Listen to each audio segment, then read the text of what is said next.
손흥민이 토트넘 역사에 새로운 이정표를 세웠습니다. 그는 토트넘 역사상 단 5명만이 기록한 대기록을 달성하며 명실상부한 리빙 레전드로 자리매김했습니다.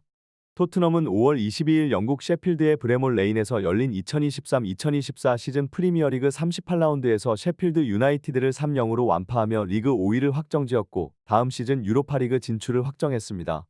이날 경기는 토트넘에게 매우 중요한 경기였습니다. 최근 6경기에서 1승 5패를 기록하며 팀 분위기가 저조했기 때문입니다. 반면 셰필드 유나이티드는 리그 최하위로 강등이 이미 확정된 상태에서 5경기 연속 패배를 기록하고 있었습니다. 사실상 동기부여가 없는 상태였습니다. 하지만 토트넘은 셰필드에게 패할 경우 첼시가 마지막 라운드에서 승리하고 애플컵에서 맨체스터 유나이티드가 맨체스터 시티를 누르고 우승하는 시나리오가 발생하면 유로파리그 진출 티켓을 놓칠 수 있는 상황이었습니다. 따라서 토트넘에게는 반드시 승리가 필요했던 경기였습니다.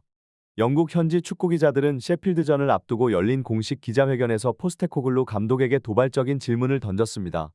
승점 한 점만 따면 유로파리그에 진출할 수 있는데 경기를 어떻게 가져갈 생각이냐?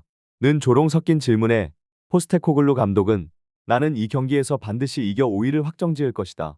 라고 단호하게 답했습니다. 이어 우리가 어디에서 끝이 나고 다음 시즌 어떤 대회에 나가는지 아는 것도 중요하다. 하지만 우리가 해야 할 일에 대한 내 생각은 변하지 않는다. 고 덧붙였습니다. 이번 시즌 손흥민은 리그에서 17골 9도움을 기록하며 팀 내에서 가장 많은 공격 포인트를 올렸습니다. 그의 맹활약 덕분에 지난 시즌 8위였던 토트넘은 이번 시즌 초반 엄청난 돌풍을 일으키며 강력한 경기력을 선보였습니다. 그러나 후반기에 들어서면서 손흥민이 아시안컵에서 과도한 경기 출전으로 체력이 소진되고 나머지 선수들이 부상으로 인해 폼이 떨어지면서 팀 성적이 급격히 하락했습니다. 결국 토트넘은 리그 5위까지 미끄러지며 많은 팬들에게 아쉬움을 남겼습니다. 이날 경기에서 손흥민은 원톱으로 출전했으며 좌측에 브레넌 존슨, 우측에 대한 쿨루셉스키 그리고 손흥민 아래에 제임스 매디슨이 배치되었습니다. 중원은 피에르, 에밀 호이비에르와 파페 사르가 맡았고 수비진에는 왼쪽 풀백으로 데스티니 우도지, 중앙 수비로 미키 판더 펜과 크리스티안 로메로, 오른쪽 풀백으로 페드로 포로가 선발 출전했습니다. 일부 전문가들은 맨시티전에서 전반전 손흥민을 원톱으로 기용하지 않고 사르와 매디슨을 올린 포스테코글루 감독의 전술이 독특하지만 효과적이지 않았다고 평가했습니다. 하지만 벌리전처럼 하위권 팀을 상대할 때는 손흥민과 쿨루셉스키, 매디슨이 지나치게 개인 플레이에 집중하며 경기 흐름을 방해할 수 있다는 우려도 있었습니다. 경기가 시작되자 전문가들의 예상을 깨고 쿨루셉스키가 최전방에, 손흥민이 좌측, 브레넌 존슨이 우측에 배치되었습니다. 이를 본 팬들은 포스테코글루 감독의 결정에 의문을 제기하며 날선 반응을 보였습니다. 특히 쿨루셉스키가 원톱으로 출전한 것에 대해 많은 논란이 있었습니다. 그러나 손흥민은 왼쪽 윙포워드로 출전해 전반 14분 페널티 박스 안에 있는 쿨루셉스키에게 논스톱 패스를 넣어 토트넘의 첫 번째 골을 어시스트했습니다. 이 장면에서 손흥민의 패스는 정확한 강도로 빈 공간을 찌르며 상대 수비의 두 줄 수비를 완전히 무너뜨렸습니다. 축구 전문가들은 손흥민의 간결한 동작과 정확한 패스가 일품이라고 칭찬하며 그의 플레이가 토트넘의 공격력을 극대화하는 데 큰 역할을 했다고 평가했습니다. 손흥민은 이번 시즌을 통해 프리미어 리그 역사상 10골 10도움을 3번 이상 기록한 드문 선수 중 하나가 되었습니다. 현재 이 기록을 보유한 현역 선수로는 리버풀의 모하메드 살라가 유일하며 과거 첼시의 디디에 드로그바도 이 업적을 달성한 바 있습니다.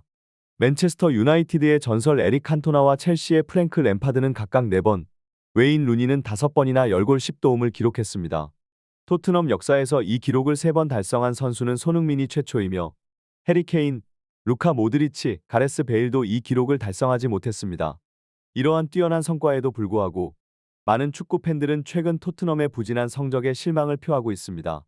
특히 포스테코글루 감독의 전술과 전략에 대해 불만을 터뜨리며 손흥민과 함께 뛰는 동료 선수들의 수준이 너무 낮다고 비판하고 있습니다. 실제로 손흥민은 전반 28분 결정적인 찬스에서 논스톱 터닝슛을 날렸지만 상대 골키퍼의 선방에 막혀 아쉬움을 남겼습니다. 일부 팬들은 손흥민이 맨시티전 이후로 몸이 무거워 보인다고 지적하며 아시안컵에서 클린스만 감독의 혹사로 인해 손흥민의 폼이 떨어졌다고 주장하고 있습니다. 특히 아시안컵에서 거의 모든 경기를 연장전까지 교체 없이 뛰게 하면서 손흥민의 체력이 크게 소진되었다는 비판이 나오고 있습니다. 전반전이 거의 끝나갈 무렵 손흥민은 간결한 움직임으로 제임스 매디슨에게 결정적인 패스를 전달했으나 매디슨이 이를 골로 연결하지 못했습니다. 이 장면을 본 많은 축구 팬들은 저걸 못 넣고 뱉어내다니 정말 놀라울 뿐 이라며 일부 팬들은 일부러 안 넣는 것 아니냐 고 한탄했습니다.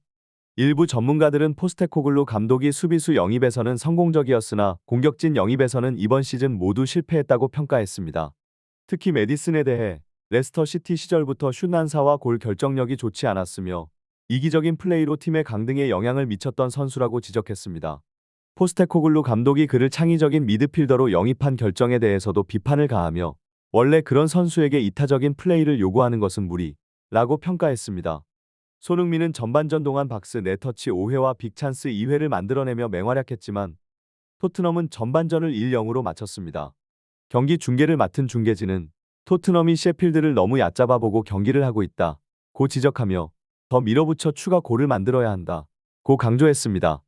손흥민을 제외한 거의 모든 선수들이 낙제점이라고 혹평했습니다. 이날 경기에서 손흥민의 뛰어난 활약은 빛을 발했지만 동료 선수들의 부진한 경기력은 아쉬움을 남겼습니다. 손흥민은 여전히 팀의 중심에서 중요한 역할을 했지만 팀 전체의 경기력이 따라주지 않아 더욱 빛을 발하기 어려운 상황이었습니다. 팬들과 전문가들은 손흥민의 헌신적인 플레이를 높이 평가하면서도 팀 전체의 개선이 필요하다는 점을 강조했습니다. 후반 59분경 손흥민은 왼쪽을 돌파하며 결정적인 찬스를 만들어냈습니다. 그의 크로스를 받은 제임스 메디슨이 또 다시 골을 놓치며 상대 수비수에게 막혔습니다. 하지만 공이 페드로 포로에게 연결되며 결국 두 번째 골이 나왔습니다. 팬들은 손흥민의 왼쪽 돌파가 없었다면 포로의 골도 없었다고 평가하며 메디슨의 플레이에 대해 문전에서 바로 논스톱으로 차야지 잡는다는 것 자체가 삼류 선수다 라고 조롱했습니다. 후반 65분 손흥민은 침투하는 메디슨에게 절묘한 아웃프론트 회전 패스를 넣었고 메디슨은 이를 대한 쿨루셉스키에게 연결해 세 번째 골을 기록했습니다. 이 장면을 본 축구 전문가들은 손흥민이 이 골의 기전 역할을 했다고 평가하며 아웃프론트로 차서 메디슨이 뛰어들어갈 때 상대 수비수가 공을 커트하지 못하도록 한 점이 매우 지능적이었다. 아주 훌륭한 침투 패스였다 고 설명했습니다. 후반 81분 손흥민은 엄청난 스프린트를 통해 공을 따낸 후 브레넌 존슨에게 절묘한 패스를 연결했지만 존슨이 완벽한 노마크 찬스에서 공을 허공으로 날려버렸습니다. 많은 축구 팬들은 손흥민이 떠먹여주는 것이 도대체 몇 번째냐 고 한탄하며 공격수들만 정상이었다면 손흥민은 10골 15도움도 가능했을 것이라고 일침을 가했습니다. 손흥민의 활약은 경기 내내 눈부셨습니다. 그의 창의적인 패스와 날카로운 돌파는 토트넘의 공격을 주도했고 팀 동료들에게 여러 번의 득점 찬스를 제공했습니다. 그러나 동료 선수들의 부진한 마무리 능력은 손흥민의 노력에 비해 아쉬운 결과를 낳았습니다. 축구 전문가들과 팬들은 손흥민의 능력을 인정하면서도 팀의 공격진이 더욱 효율적으로 활약할 필요가 있다고 강조했습니다. 토트넘은 손흥민의 눈부신 활약으로 셰필드 유나이티드를 3-0으로 꺾으며 리그 5위를 확정, 다음 시즌 유로파 리그 출전을 확정지었습니다. 이 승리는 단순한 경기 결과 이상의 의미를 지니며 팬들에게 작은 위로와 희망을 안겨주었습니다. 손흥민의 기량은 의심의 여지가 없지만 팀 전체의 경기력 개선이 절실히 필요하다는 점이 부각되었습니다. 이번 시즌 손흥민은 토트넘의 핵심 선수로서 자신의 가치를 다시 한번 입증했습니다. 그의 창의적인 패스와 날카로운 돌파는 경기 내내 빛났고 결정적인 순간마다 팀을 위해 헌신했습니다. 특히 그의 능숙한 플레이와 지능적인 움직임은 토트넘의 공격을 주도하며 많은 팬들과 전문가들로부터 찬사를 받았습니다. 이러한 손흥민의 활약 덕분에 토트넘은 리그 5위를 차지하고 유로파 리그 출전권을 확보할 수 있었습니다. 하지만 전문가들은 손흥민을 제외한 토트넘의 공격진에 대한 대대적인 개편이 필요하다고 지적하고 있습니다. 제임스 메디슨을 비롯한 다른 공격수들이 결정적인 순간마다 찬스를 놓치는 모습은 팬들에게 큰 실망을 안겨주었습니다. 메디슨은 레스터 시티 시절부터 골 결정력 문제와 이기적인 플레이로 비판을 받아왔습니다. 이러한 문제점들이 토트넘에서도 반복되면서 팬들은 포스테코글루 감독의 선수 기용에 대한 불만을 표출하고 있습니다. 팬들과 전문가들은 토트넘이 다음 시즌 더 나은 성적을 거두기 위해서는 공격진의 전력 강화가 필요하다고 입을 모으고 있습니다. 손흥민의 뛰어난 플레이에 맞춰 팀 전체가 더욱 조직적이고 효율적인 경기를 펼쳐야 한다는 것입니다. 특히 결정적인 순간마다 득점 찬스를 놓치지 않는 신뢰할 수 있는 공격수의 영입이 시급합니다. 손흥민은 이번 시즌을 통해 프리미어 리그 역사상 10골 10도움을 3번 이상 기록한 드문 선수 중 하나가 되었습니다. 이는 그의 뛰어난 기량과 꾸준한 경기력을 보여주는 중요한 지표입니다. 현재 이 기록을 보유한 현역 선수로는 리버풀의 모하메드 살라가 유일하며 과거 첼시의 디디에 드로그바도 이 업적을 달성한 바 있습니다. 손흥민의 이러한 성과는 그가 얼마나 뛰어난 선수인지를 여실히 보여줍니다. 토트넘이 다음 시즌 더 높은 성과를 거두기 위해서는 손흥민의 활약에 맞춰 팀 전체의 전력 강화를 이루는 것이 중요합니다. 특히 공격진의 개선이 시급하다는 의견이 주를 이루고 있습니다. 팬들은 손흥민의 헌신과 노력에 감사하며 그의 플레이가 팀에 미치는 긍정적인 영향을 인정하고 있습니다. 손흥민의 뛰어난 경기력은 팬들에게 희망을 주었고 다음 시즌에 대한 기대를 높이고 있습니다.